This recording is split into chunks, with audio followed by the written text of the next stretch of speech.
The hours spent in cash queues have afforded Zimbabweans time to talk. Invariably, they land on the subject of possible solutions to a more than 6-month-long cash crisis and whether or not the impending bond note is the answer.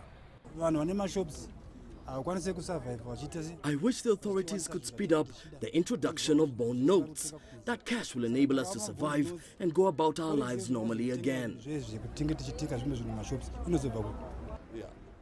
Domestically, the use of bond notes will bring some relief, but we will experience shortages of basic commodities because there will be no forex to import goods. It appears the jury's still out. Zimbabwe's central bank secured a $200 million facility from Afreximbank earlier this year. Instead of injecting that as cash into the market, authorities came up with bond notes to be paid out as a 5% incentive to exporters. Because the notes are only tradable in Zimbabwe, they are meant to safeguard the precious little liquidity. What people fear is that when the bond note is finally launched, it may lead to parallel market trading. Here's how. The central bank currently says the value of bond notes will be equivalent and at par to the US dollar. So what that means is if I have 100 bond notes, I should be able to walk into my bank and withdraw 100 US dollars.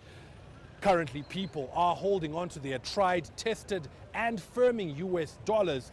So what that may actually lead to is a situation where those 100 bond notes may end up being equivalent to, say, 80 US dollars.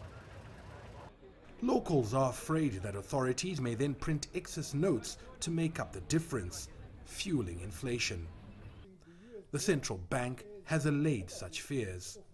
The issuance of these bond notes as a self-control mechanism in that when there are no exports, there are no bond notes.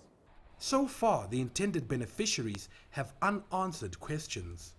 When I export gold, for example, I'll get a bonus of 5%. If it's $100,000, I'm getting $5,000 in bond note.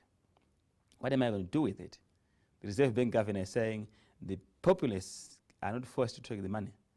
So if I'm going to pay wages, my workers can say we are not interested.